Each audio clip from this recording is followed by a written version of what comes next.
On April the 1st, 1948, I arrived here. This is picking it up, isn't it? Yeah. I arrived here. The British had still blockaded the coast. Yeah. Haganah needed aircraft to drop supplies to the Baratzion group who were surrounded. And they had nothing but just little Piper Cubs and stuff.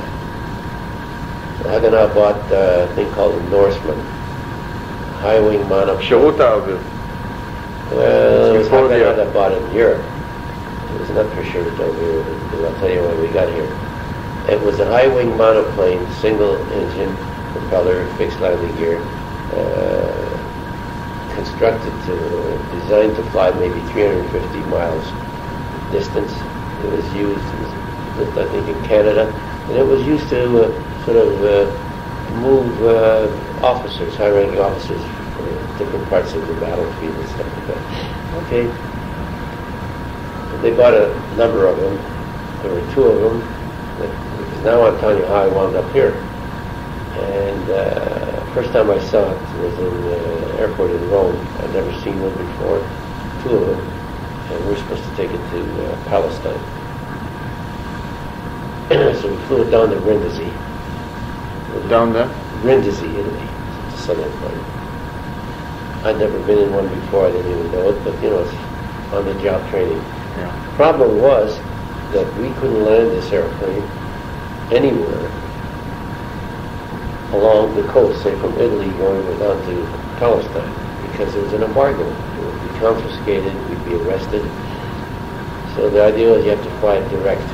Now, how do you fly an airplane that's made to fly 350 miles or so distance to go 1,300 miles? Because from Brindisi to Tel Aviv is 1,300 miles. You intended to land at Tודה? What did you? Yeah, that's the only place. Yeah. Because the British were still there. The British were still in Palestine. What's the name of Tודה before? It was didn't have a name. It was a dirt strip, just a dirt strip with a bulldozer on it. It was named Tודה after a guy who was killed there during the bombing. So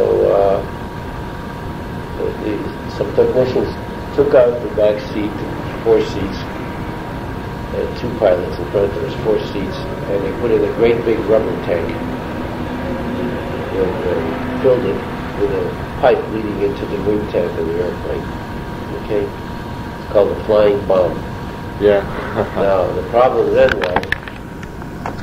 is how do you take this thing off? Because it was terribly overloaded. A long story. We didn't have a map. We just had a road map of the Middle East. We didn't have parachutes. We didn't have radios. We didn't have like some life-saving equipment. Actually, they even forgot to give us the food. Lucky we had some candy bars. And who's they, by the way?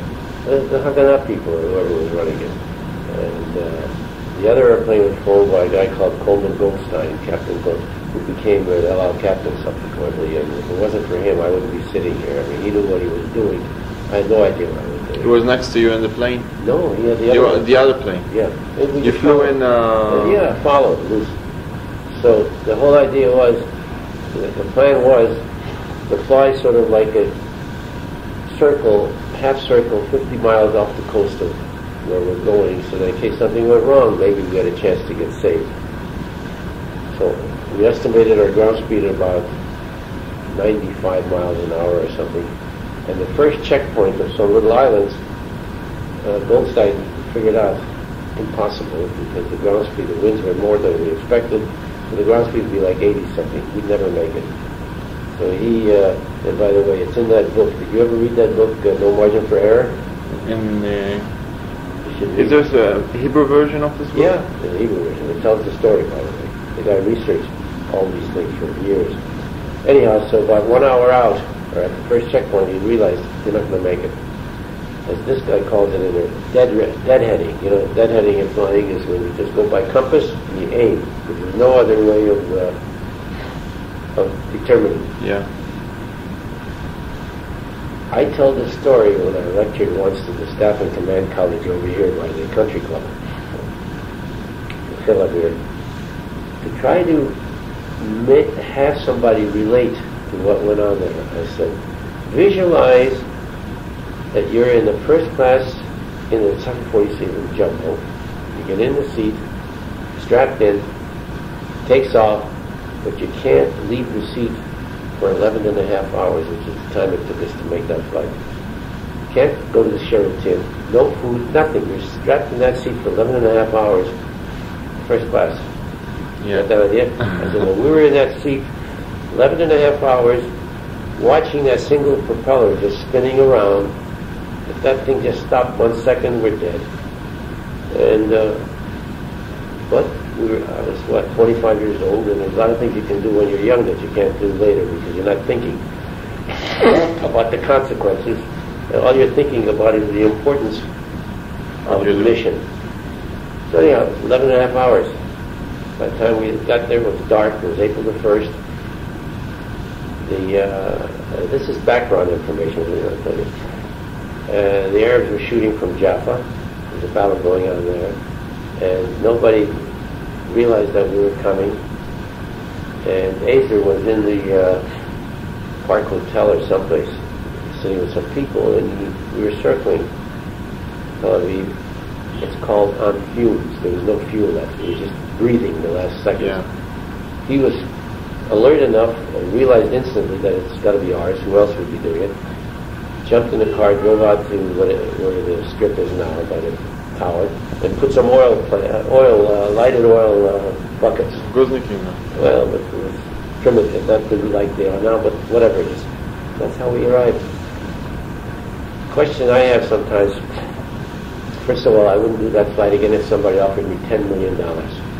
Number two, okay, so you had fuel just barely because we had that extra tank.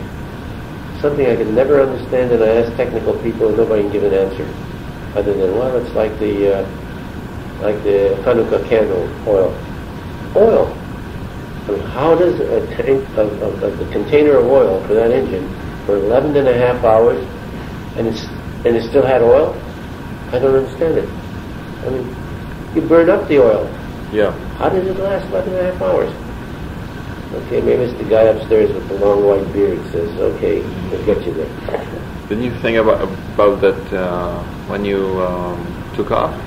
About the oil problem? Didn't think about anything. Just getting to Palestine. Yeah, as a matter of fact, as he says there, I grabbed some flowers, some wildflowers, as in, we got in the cockpit, I grabbed some wildflowers, I give it to the first girl that I meet in Tel Aviv, to give her the flowers. And one of the kids, when we arrived there, it was such excitement. I mean, it was I was in a state of shock. Yeah. I mean, not peeing, maybe we had a bucket, but not doing anything. For 11 and a half hours, just sitting there watching the propeller and not knowing if you're going to be another 5 minutes alive. It was rough. Anyhow, the next day the airplanes were used for Razion. Within a week, used for? To drop supplies the next morning. In Jerusalem? In Jerusalem and places where needed. Not by me, but by some other people. And this is actually your first arrival at Israel? First arrival. The 1st of April. At Palestine. April 1. Now, within a week, 4 of us who were supposed to be the most potential, were sent on a chartered DC-3, a South African DC-3 to Czechoslovakia because somebody had bought, some Haganah representative bought the Czech version of the MV-109, which was probably the worst airplane I've ever sat in my life. As Benny Pellet says, he says, anybody who sat in that airplane deserves a medal. It was a terrible imitation of the German airplane. It had a different engine, the landing gears were narrow, wooden propellers different, which you shot through the propellers synchronized. I mean, no rudder trim. No what? No trim, the rudder, how to go in direction. Oh. Huge torque. So our worst enemy was not the Arabs, it was the airplane. The sad part about it is, right prior to that time, Al Schwimmer, you know Al Schwimmer. Al Schwimmer. Yeah. You know who he is. Yeah. He's the founder of it all. If it wasn't for Schwimmer, none of us would be here. And he started the Air Force in terms of the equipment and the aircraft, and he also started at Aviv.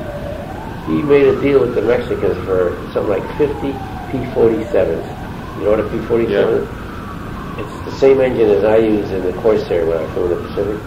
An incredible airplane. If we even had 4 of those instead of the 4 pieces of shit that we had, we could have changed the map of the Middle East. What happened? Some screw up in bureaucracy. Somebody already bought the Messerschmitt for $1 million something, 10 of them, which was a disaster. But anyhow, that's all we had, so we went up there with, I remember, Azer, Moti,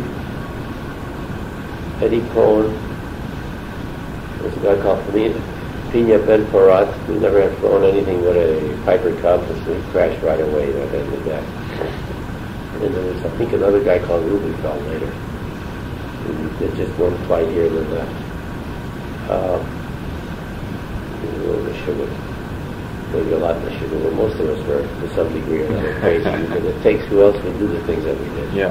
And this is the beginning of 101? Well, that's was Czechoslovakia. We went to Czechoslovakia. Then while we were there, we were supposed to get training and check out this, gunnery, bombing. We were only there like a week or less. We were just getting started. We heard on the radio Ben Gurion declaring the state of Israel. And then they're being bombed and this. We just told the Czech commander of the school that we're going back. So I had about an hour, 10 minutes. It reminds me. It would be interesting for you to see the report of the Czech Air Force on our evaluations of our training. No. Never mind. It's not kind of stressy because he said very good things about me, which I didn't realize. Said what? Good things about me, which I didn't think. In spite of a few hours that you trained instead of... And in fact, I hadn't flown since World War II, which was 3 years before that. And it was a different airplane. I was lucky. Bטון. Then we decided airplanes were disassembled, put into C-46s, and I think one DC-4, and in pieces it was brought back to Tel Aviv. At that time called here. 2 hangars there. And one hangar had the disassembled airplanes that they were putting together because they only had one set of tools and there was a Czech mechanic there that helped. Now everything there was supposed to be very secret in terms of nothing is at the airfield because the Egyptian Spitfires were all over the place. And obviously we didn't want them to know we had airplanes, and also we didn't want them to bomb the place, which they do periodically. Incidentally, during the process of assembly, the Spitfires came over and bombed. There were 2 hangars side by side. If they would have bombed this one, wiped out the Air Force. Mm-hmm. They bombed the empty one. It's just fate, you can't tell from there. Okay, so feverishly they're assembling the airplanes. What do you do with 4 airplanes against about 40 Spitfire Mark 9s, which was in El Arish? What do you handle? The idea then was, again, we had 4 airplanes, and the only chance we figured we had was to get down there like at first light and get them on the ground. Like the vehicles, not the planes. Oh, you mean like... What's the airplanes? What the hell's the vehicles? Vehicles like what was done... The airplanes. There's 50 airplanes down at El Arish with the Spitfire Mark 9s that were bombing everything all over Israel. How could 4 airplanes fight 50? They couldn't. So the idea is to go down there and get them on the ground. The same concept that won 6-day war. That's correct. Exactly. So that was the plan. Okay? We're thinking about it. So it assembles, the airplanes were being assembled. We'd never... Finally they're assembled. We were supposed to go like the next morning, early, dark, down to El Arish. We had never flown the airplane, so the first flight, which is a test flight, was also going to be a combat mission. Never fired the guns, never dropped the bombs. We had no radios, by the way. But, you never knew how the hell it's going to happen. I mean, you can't, when an airplane is assembled, you get a test flight. Well, if we test flew it, then Arabs would know where we are, or everybody would know about it. Okay, so we're set to go like the next morning. About 4 o'clock in the afternoon before, name was Nakun Sari. A bunch of people came. Remes, maybe even Talkaska. I don't remember. What was he in 48? Who? Talkaski? Yeah. He was a deputy. Remes was the commander of the Air Force. I remember. We have to fly now. What the fuck they have to do? The 29th. What happened? The whole Egyptian army had come up the coast, and in desperation, the Palma blew up the bridge at Ijigut, the village there. And the arrogance of the Egyptians, first of all, Tel Aviv is up there, and all the women are yours, and the gold, and everything in Tel Aviv is yours. Yeah. So they were so excited and eager. So when the bridge was blown, they just bumper to bumper all the way down the road as far as I could see. The whole army. And the people like ants all over the place. So we were told that afternoon, listen, the whole Egyptian army is over there 6 miles away, on the way to Tel Aviv. You don't have anything to stop them, so you got to fly now. And it was a terrible dilemma. Try to get knock the airplanes down on the ground in elevation. It was morning, or to go right then. Well, the consensus was that we did it. I guess they were right. Yeah. Because there was nothing. The Egyptians were already fixing putting down the חיל הנדסה. דרך חיל הנדסה. Logistic. Whatever it is, they were putting it down. So, okay. Now the thought it was the most important event of my life. This is what I was born for. This is why I survived World War II and all my experience. To be able to lead that mission. Why was I picked? Out of the 4 of us, I was the only one with combat experience. I mean, Azer had the wings, and Buddy had the wings, and Eddie Cole from South Africa. But they never fired a gun. They were in war. So, okay, a great deal of excitement. And the thought came to me, God, the Egyptians could come over any time because there's nothing to stop them. What would happen? Ordinarily, you take airplanes and you pull them out of a hangar, by a truck or something, and then you line them up and you get in and then you go take off. Yeah. I had a nightmare thought of what happens as we're out there. The Spitfires come over. Forget about killing us. They'll destroy the Air Force. Well, what we did was just crazy. The hangars, the big hangars, the British-made hangars, we opened the doors, started the engines in the hangar, and just right to the air and off. Did a 1/2 turn, very low altitude, maybe about less than 100 feet or so that they couldn't see us anywhere. Yeah. And joined up. Now, as we took off,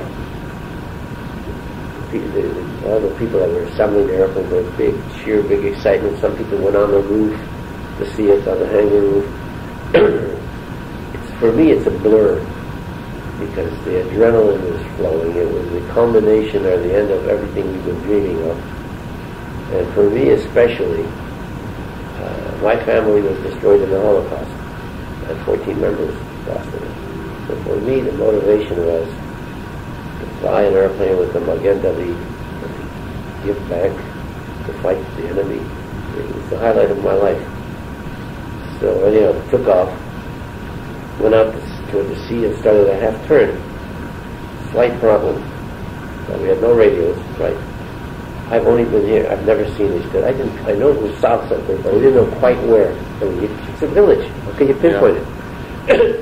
Luckily, Modi, alone, who was on my left, I looked at him and he realized that's a problem. And he just went like this, made a motion with his hand, and pointed. And just about that time we were in the turret. There it was. I could see the minaret in the center of the village. Minaret, the mosque. Ah. The tower, the mosque tower in the center of it. And then everywhere you looked, like ants, thousands everywhere, trucks, troops, everybody. I mean, they didn't dream that they were going to be attacked. Now, in terms of push the nose down, and the only word I can think of in English is exhilarating. Are you familiar with that word? I mean, for me, spiritually, in every which way, it was the most important event of my life. to think how lucky I was to be able to be at the right place, the right time, the right experience, to be able to do that. Everyone, I'll be forever grateful as long as I live. That fate or God or morale put me there and gave me that opportunity. Nothing could be more exciting for me than that. Anyhow, you still have tape? Yeah. Okay. Now, in terms of World War II tactics and attacks and damage, this was nothing. Tiny little bombs, I think there was about 250 pounds, I don't know, 150 kilo or some little thing. 2 guns, and it was nothing. But for the era, primitive as they were, especially then, to see these 4 things coming down on them, although it was sort of, the formation was kind of loose, let's see, it was like this. Yeah. Coming down on it was such a shock. Panic, and then of course the explosions, and then of course I thought every Egyptian was firing at me. No, we lost. It was very painful and very costly. We lost 25% of the pilots, Eddie Cohen and my number 4. We lost 50% of the airplanes because on the way back, I think it was muddy, ground looped, and the airplane was damaged. However, that night, that evening rather, this happened at 6 o'clock, so within 2 hours after we were told we were already attacking.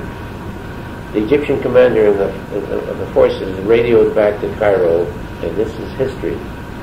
Quote, our people picked it up. We are heavily attacked by enemy aircraft, and we are scattering. Now, they never moved 1 inch forward. They moved east to join up with the Jordanians for Jerusalem. So that's why that bridge is called Begjar.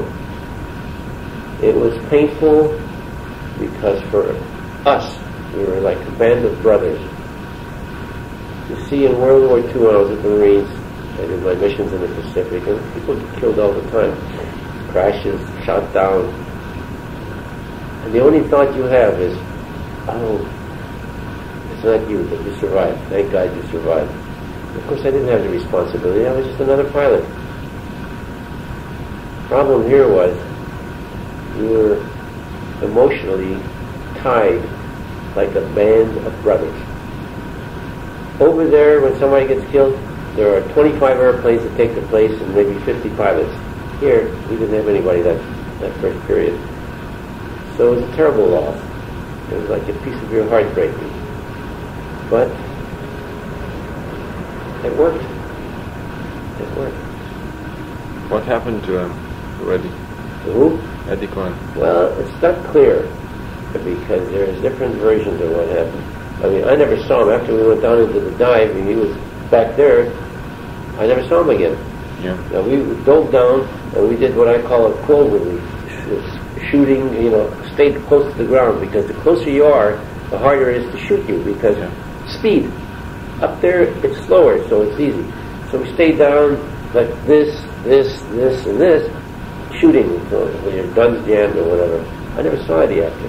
I thought he got hit on the first as we went down, because it was very heavy anti-aircraft. I mean, once they saw us going down, you got 10,000 guys down there, and everybody's shooting. Yeah. And we were right to the ground. So I thought they got him on the first pass. He was hit, blew up. Some people think that he survived that, and after the attack, he got lost or got disoriented, and he tried to land in what now is, I think, Hatzor. The Egyptians were there, and they shot him down as he was coming in. He shot them down? The Egyptians shot him down. So I'm not sure. It was never proven one way or another. Didn't they find the plane? There's questions about that too, but I'll tell you who can tell you the story on that. You know Eli Ayal? Yeah. He's the historian. He's on the committee that researches finding that we never found Bob Vickman's body. He was killed. We never found Stan Andrews' body. He was killed. Two friends of mine from Los Angeles. That was later on, from the first flight out of Herzliya. I led that mission also to try to get to Al Arish. But Vickman was my number 3. He was killed. Anyhow, that's the story of the battle. Okay. What were the reactions when you got back? Oh, it was it's a really good question. Nobody ever asked me that. Reactions of who? Us or the people? Both. In the Mifkada of the Air Force. What's Mifkada? The high command. I never saw them. You never saw them? I don't even say that because I have some points that are not pleasant about that whole group because the commander was Ramos, who was a nice guy. Number 2 is Tolkowski, nice guy. Number 3 is a guy called Shamir. I don't even want to tell you about it, but never mind. Let's just say it was a great deal of excitement. Excitement there, because that night, once we've already stopped them, then the Palmach attacked at night. During the night, what little they had, they were harassing them. Yeah. So it worked. They never moved forward. By the way, interestingly enough, have you been down to Begשר on Hallom lately? You notice there's a monument there for the Egyptian soldiers? Yes. Did you see a monument for the Avir guys killed? I can't remember. No. There's nothing. Nothing. To this day. That's what in this article that I gave you here, the Jerusalem Post article, which I don't know if I took back. I went down there with my daughter, I was shocked. Nothing. Beautiful monument. No, the railway is near the Begשר Hallom. Oh, right. That's the Begשר Hallom. It's a rail bridge. Yeah. Now it's a rail bridge, but it was a road bridge before. It's a good question you can ask your Honor. How come? First mission in Israel Air Force. It's a historical, monumental mission which history proves was very important. Why isn't there some sort of a marker for kids to visit school children and stuff? Make a note of that, will you? Yeah, well. See, what I said here, when I was interviewed, this was a couple of years ago, when they took us down there, I guess you got it there. Yeah. Oh, no, it's here. Okay, it says here, when mission leader Lulanar took us down to see the side of the Ayah for striking was in for a disappointment. Only the Egyptians had bothered to erect a memorial to their fallen. So, and I remember telling Amos Lapidot about it. Look, everybody's busy doing their thing, and I'm not going to spend my life worrying about a memorial. I just try to survive the drivers and Okay. Well, what were the missions that you carried out after this one? Well, there's only 2 that's important, but then there's something else that happened, which I'll show you some pictures of. And then we moved to Herzliya because we figured that the airplane should take off from grass fields. So it's a terrible thing, and also we didn't want to be bombed. So in Herzliya there's an orange grove, so they cut a strip out of the orange grove and we hid the planes in the grove. Okay, then it was time to do a mission from there. The trouble with the ME is you can't see when you're sitting in a cockpit or you're taxiing, you can't see where it's going. Yeah. So it's a problem. So I sent somebody to the end of the thing, and I volunteered to lead that mission to go to El Arish, which is what I wanted to do. I aimed. See, the problem with the airplane was it had, because of the propeller, which was different than the German of it had a terrible torque to the left. Torque? Yeah. Turn. Yeah. So you have to have right rudder. It's almost like full right rudder to get off. And you can't see where you're going until the tail comes up. On the other hand, you can't have the tail up until you're going at a certain speed. Anyhow, I aimed for the guy. We took off. Number 2 was a guy called Stan Andrews from Los Angeles. The one you said you got killed and didn't find his body? No, that's the 3rd guy. Anyhow, he crashed on takeoff because of the torque, whatever. So I'm circling, and by the time the villagers and everyone dragged the airplane off the strip, this crappy airplane has only a 55-minute range. That's it. Fuel. Yeah. So every minute is precious. We're circling. By the time they cleared it, number 3 took off, which was Bob Bigman, who was killed here, and then Bill Pomerantz was number 4. So we head down the coast, low over the water, to go to El Arish, 3 airplanes to try to shoot anything we see on the ground. Well, I'm worried. We have to watch 55 minutes, and then you got to be down someplace. Yeah. So past Gaza, looked over there off the coast. I saw Gaza. They were unloading a troop ship or something. That was the Egyptian headquarters. Yeah, in Gaza. Egyptian Army. Sure, the Egyptian Army. That was like a big base. Down there. Got as far as Rafiah down there. And it was a terrible decision because I really down there is all I did the right decision, obviously. We better make it. I could see it then because if time elapsed, we wouldn't be able to get there, attack, and get home. Impossible. There was no place left. So I'd seen what's happening in Gaza. Again, no radios. The guys looked, turned left, came back, and then the road goes from Egypt all the way up to Tel Aviv. That main road it was. Yeah. And it was right next to Gaza. So I had my guys lined up, 3 of them. I was here. Number 2 was Bob Pomerantz, Bill Pomerantz, and number 3 was Vigman. Stayed down. I was about 50 feet off the ground. Again, your best defense is to be as low as possible. And got up, pushed my nose down to attack.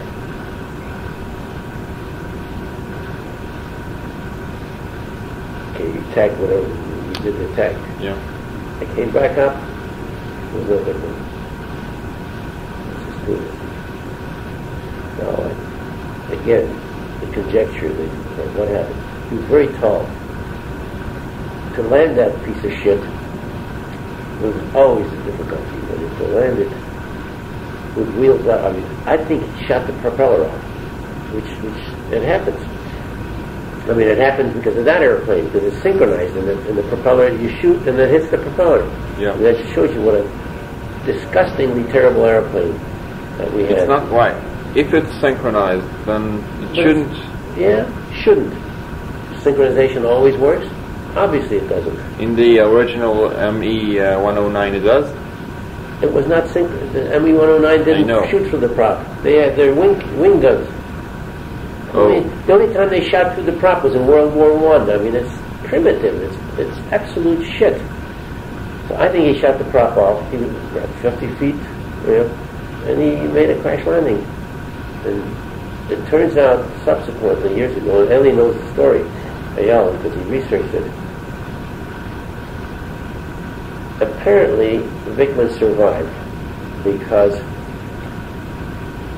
interrogation said that he was captured, and then there was an Egyptian captain that was interrogated during that war. There was research done by the people who were responsible for this, and he was asked. This Egyptian captain was taking an American Jewish pilot, a tall guy, whose back was very, very hurt, but it wasn't wounded, but he was, he was hit. Yeah. And obviously they killed him. He never heard, never found, never listed as a prisoner. What was the date of this attack? I don't remember. The history books will tell you. Okay, and the historical thing will tell you. It was like the first mission out of Herzliya. So your historical officer will be able to tell you. What's important? How many planes did you have? You said who? You flew with in a formation of 4 planes. The first one. No. In the second time, the first crashed in the... Number 2 crashed. Number 2 crashed, field. But you began as 4 planes. That's correct. It means that more Messerschmitts arrived. That's right. You remember when they arrived? During the truce. By the way, what's happened situation and historically, it's relevant. At that time, when we started, there were just like 5 pilots, but Machal guys started to come in during the truce. So we had a situation there already at Herzliya, right after Herzliya, where we had more pilots than we had airplanes, which is wonderful. Two things happened there. At that time, I got very sick. In the Pacific, I got what they call amoebic dysentery, which you can die from. You can never get rid of it. Finally, I got sick, and I was taken to Tel Ashomer Hospital. So I was there for about a week or so.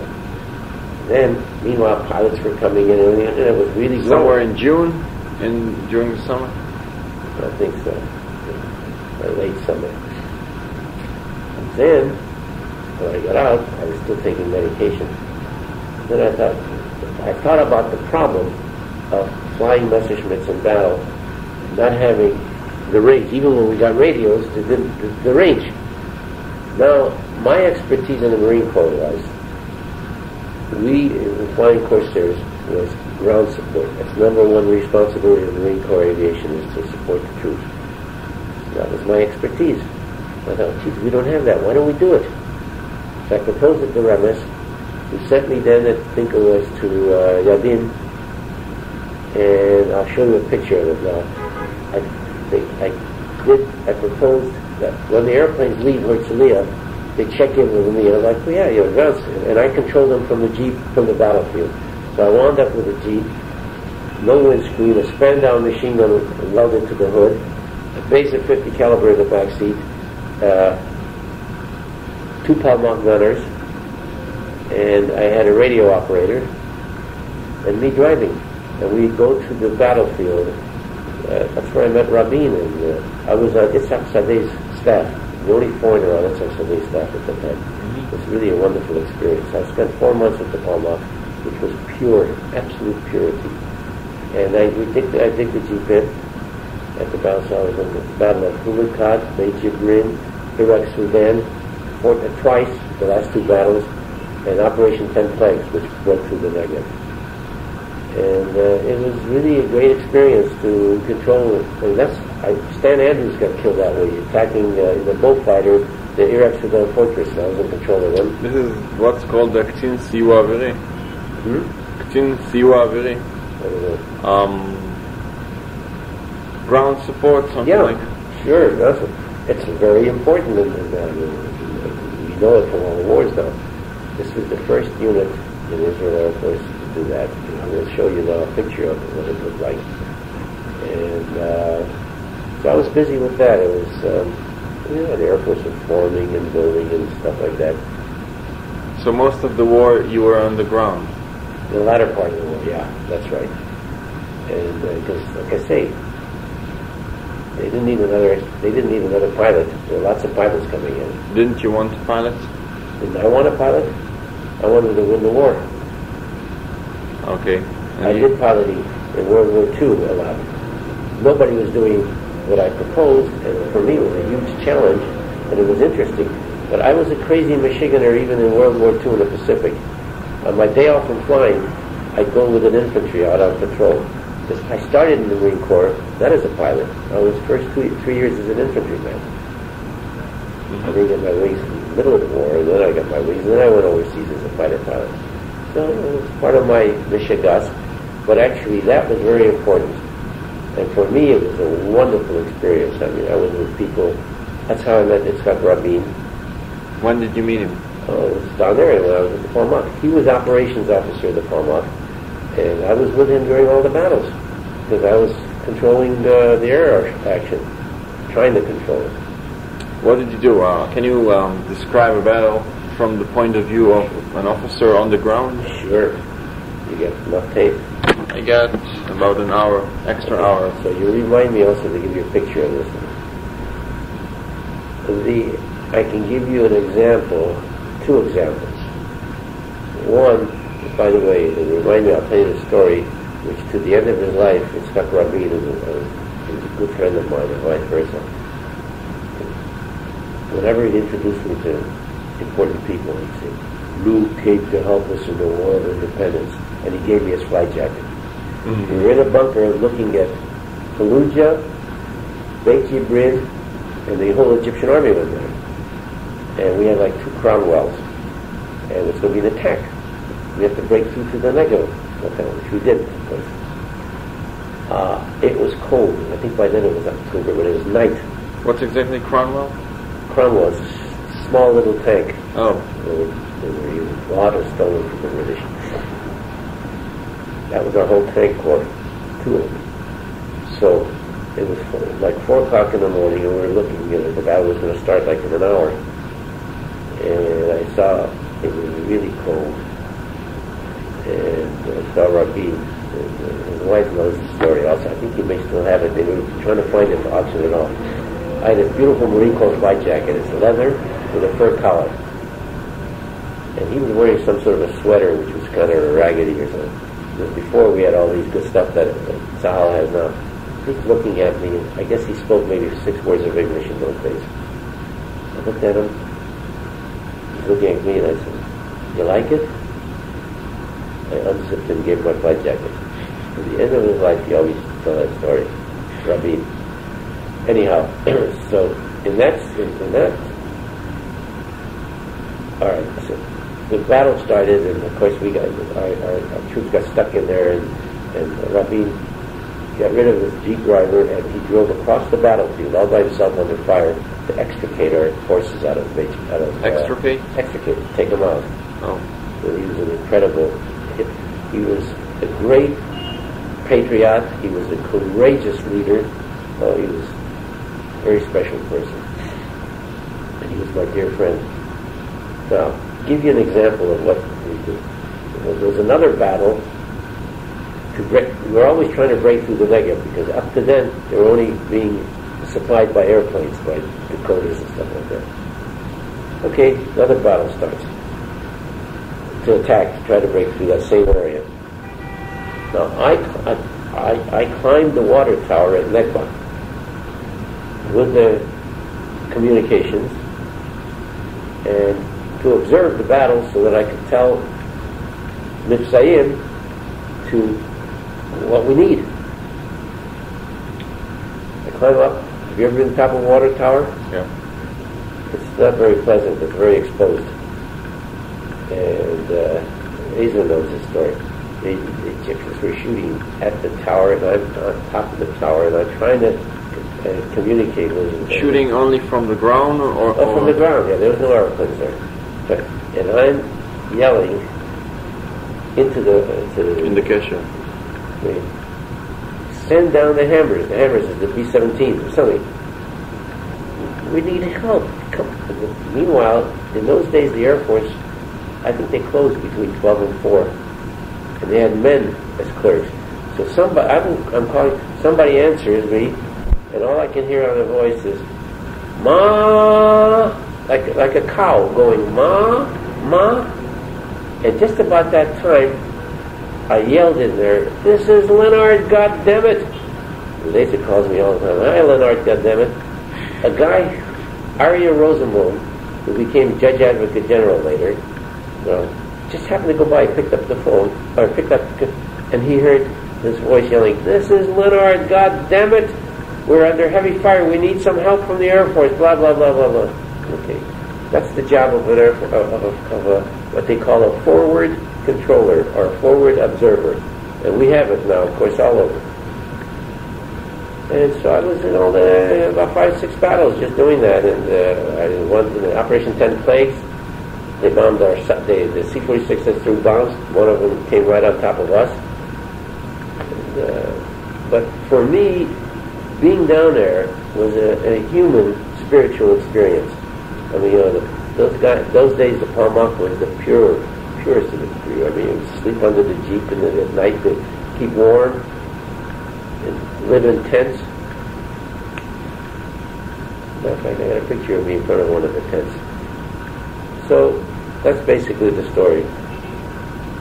By the way, in this battle you described, did the B-17 come? No, I don't know what the hell happened, but meanwhile we didn't make it. Obviously, we lost. It was our tanks, or our 2 tanks, as you said. Yeah, they were stuck. They were useless. But you see, in the Battle of Iraq, Sudan, it took 6 battles till we broke through was the 7th, and I got a picture of that I'll show you. And it was because the bullfighter dropped this huge, big something with dynamite in it that blew the walls. The walls were about 6 meters thick. Anyway, let me just see what I got. This is about, I saw this in the book, like about 15 years later. I'm in a bookstore, and I see, Jesus, it's got to be Amsterdam, although they all look alike. Yeah. And as I look through it, I find a picture of me. Yitzhak said, who I didn't realize at that time what a great man he was. But he used to joke with me. You got the tape going? Yeah. He used to joke with me. Marines, they're good, but Russian soldiers much better. Because, he was an officer in the Tsarist army. Here it is. Look at this. I'll give you this to take with you. We're interrogating in the midst of the battle. You can see it in the other part of the book. This was the Egyptian commander. Let's see what did I give to Schwimmer here. Oh, here. That's what it looked like.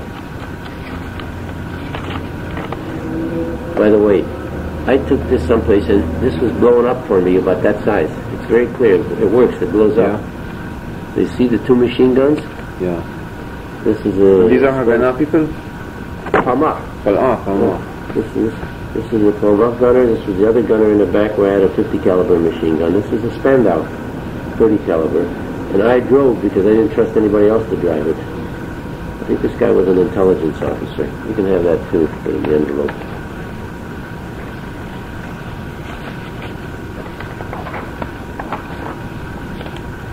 Where is that exactly? Iraq Sudan, the Battle of Iraq Sudan. Here it is. This is the fortress. It's right outside the battle. The battle was still going on. It was like blood all over the place, like a hose. By the way, this was, see, I give you this, but remember I told you about Azer and Schwitz and stuff? Yes. This was I couldn't believe it. That was somebody who was researching in Czechoslovakia in the Ministry of Defense. This is the translation of the Czech. I couldn't believe it. I had just 3 hours. It's like maybe 2 flights. That's it.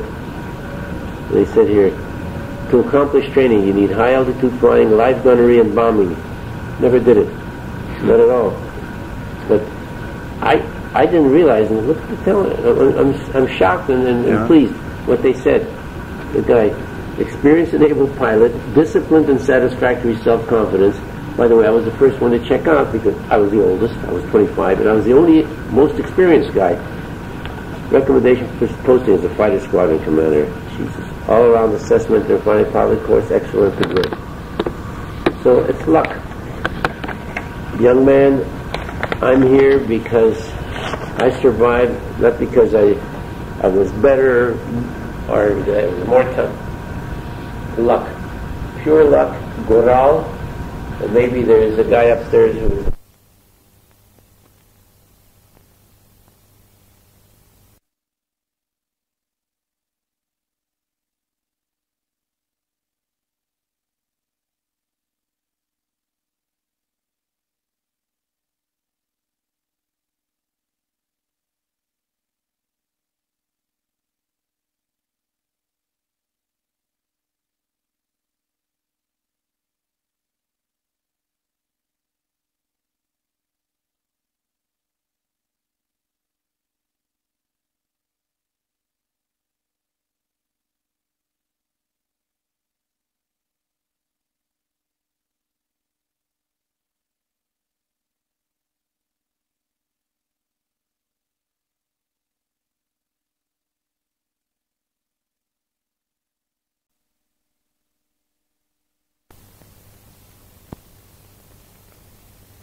One of my fighter planes, which you've seen here at the bottom of it.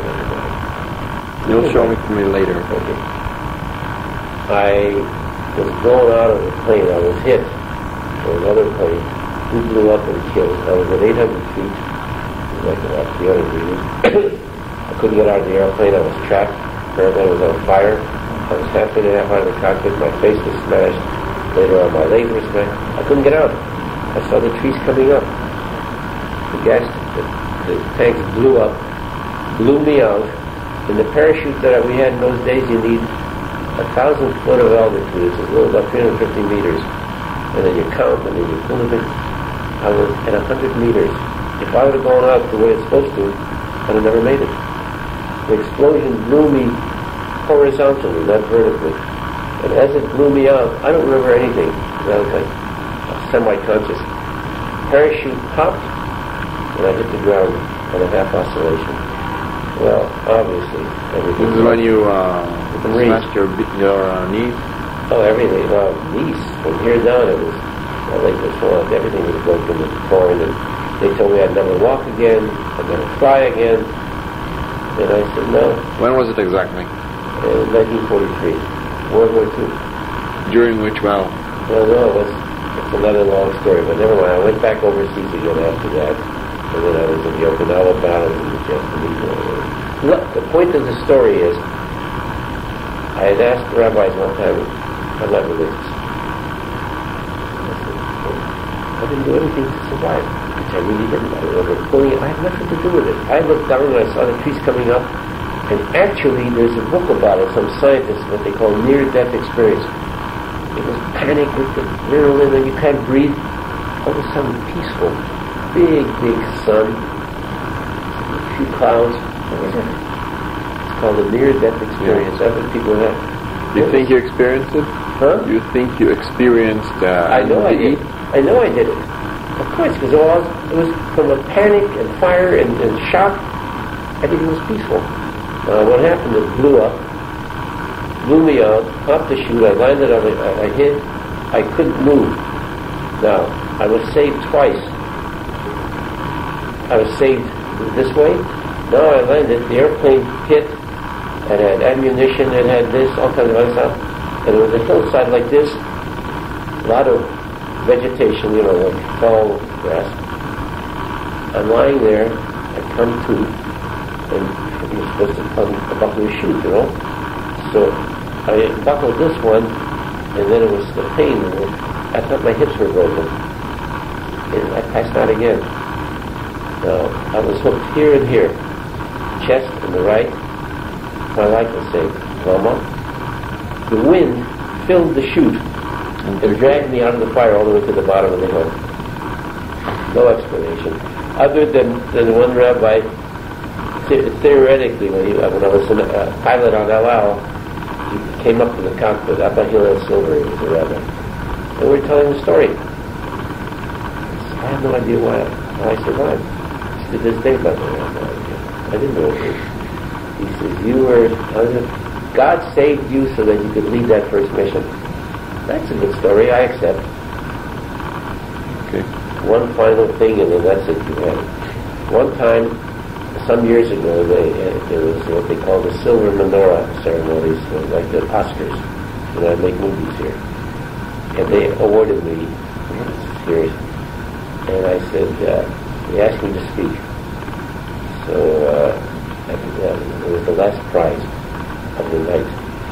And I looked at the audience, about 800 people.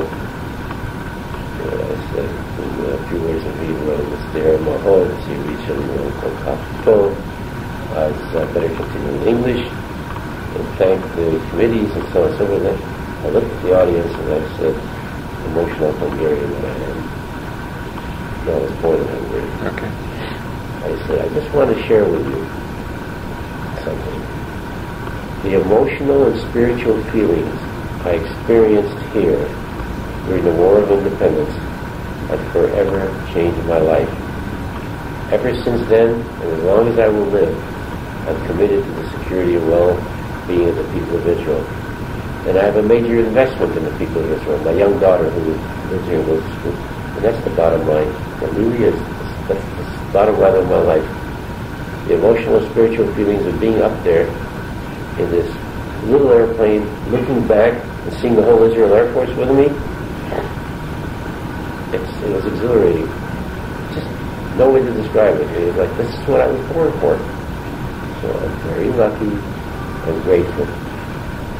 Save me that tape, by the way. Make me a copy of that tape. Because you know what I did today with you? I shared my emotion with you.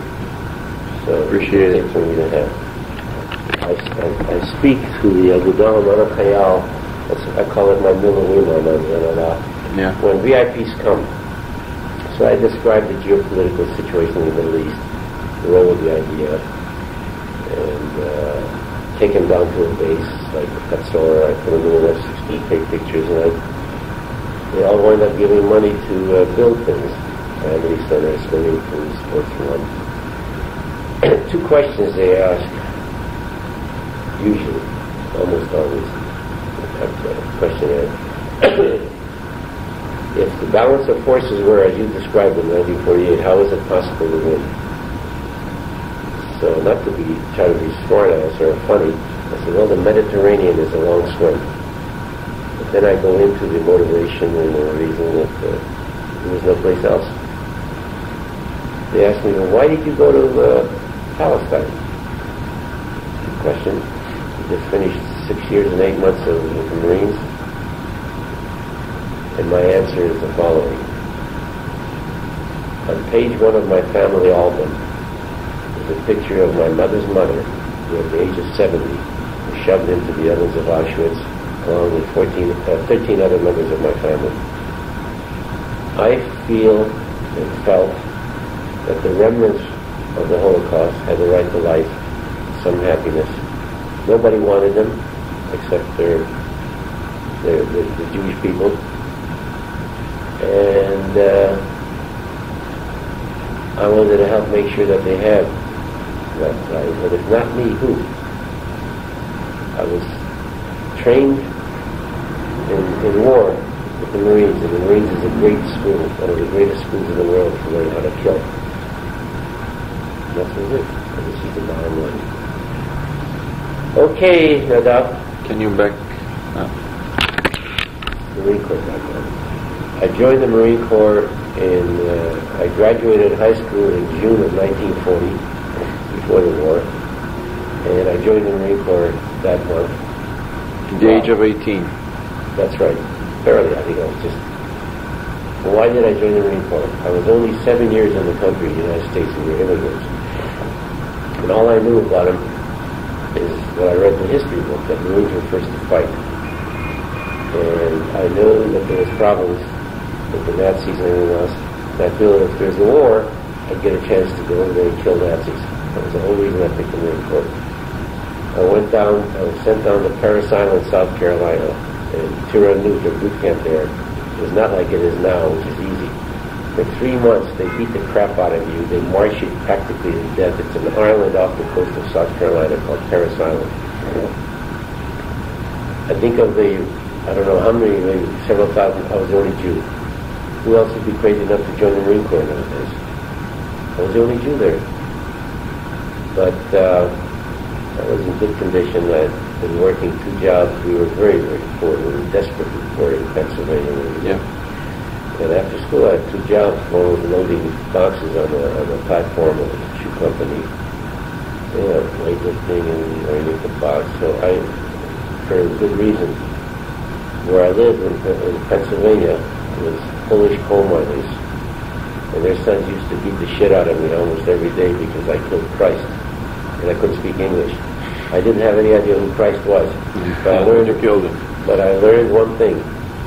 The most important lesson they taught me in those streets, I was a little, skinny, desperate, and frightened boy. The importance of power. The importance of strength. And after that, I joined the Marine Corps. Nobody ever picked me up after that. So the Marine Corps was perfect. Now, I went to it. I was in the infantry. I was sent to a special school, what they call C school, where the commandos trained. And I was there, and then I went from there to a battleship, which was the first battleship ever built since World War I. And they picked 83 men, 80 men and 3 officers, which was the landing force, like the commando unit. The elite, that I was the second smallest man. They were giants, and I was 5'10". Yeah. And of course, I'm the only Jew. I spent a year in it, about 14 months. It's tiring in the story. Never mind. So that's how I started. Oh, well, all right. Just wanted. Now, as compared with other guys who were smoking cigarettes and this and playing cards, I said, June, I'm studying all the time. So I took the test, studied to take a test for Annapolis. Took the test, written test. You're supposed to obviously have no college education. That's for what? Annapolis, the Naval Academy. Oh. That's where the Marine officers get. You go there, you become a man. And I got an appointment through congressional appointment, like an alternate appointment. But it was sent to me too late by the time we came back, because we were up at off Iceland, chasing the German fleet, helping the British with the battleship. By the time I get back, it was too late. I was supposed to report, and it had to be before the year is certain. Show you why I love the Marine Corps. I appreciate America for giving me sanctuary from Hitler, but I love the Marine Corps because in the midst of a war like this, they gave this immigrant Jew an opportunity to excel. By the way, I have an interview from USA Today on that subject. Here's a war, Guadalcanal, terrible fight. And I was sent to Quantico because I said I want to be a pilot. They were so, they had sorry that I missed going to Annapolis. My commanding officer, that's terrible, that's a lifetime opportunity. So they sent me to take tests for flight school, which was the Navy's flight school. I took the test. Everybody's supposed to be a college graduate. I just had high school. Passed all the tests. I was ready to be sworn in like this. Okay, I missed the DAPA list. I was going to be... How long have you been a citizen? 7 years, sir. You have to be 10 years a citizen. Like somebody taking a hammer and chopping my head open. For no reason, just... here's where the Marine Corps simply went back. You know what they did? They sent me on detached duty to the flight school, ground school in Annapolis as a sergeant, where all the other guys were cadets and college graduates, on my promise that I would graduate from the top 10%. When I finally got my wings in Pensacola, there were like 100 and some cadets getting their wings. I was last in line because they were all officers. Second lieutenant right now. And I was I think a sergeant in those days. Yeah. And I started my flight experience in the Marine Corps as a flying sergeant.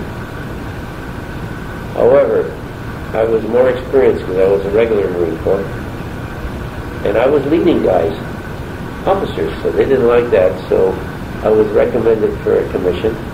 And I got a regular commission, like as if I were going to Annapolis. I have a copy of it here, signed by the Secretary of the Navy. Let me get it straight. You were sent to a different flying school? What do you mean different? You were sent to the Naval Flying School? The Navy school. The Marine Corps and Marine Corps and Navy are together. Okay. They have one flying school. And the top 20% of the graduates of the Naval Flight School, which is in Pensacola, are given a chance to become Marines. I see. But how did you bypass the problem of being a citizen only for 7 years? The Marine Corps, I couldn't be a cadet. Okay. So they sent me as an enlisted man. I was a sergeant. Oh. So I was already in the Marine Corps as a sergeant. That's the beauty of what the Marine Corps did. They gave you the rank in order to get you... Well, no, I was already a sergeant, but they gave me that opportunity, which they didn't have to. At all. I was just another number in the midst of a war. They gave me that opportunity. I'll show you something.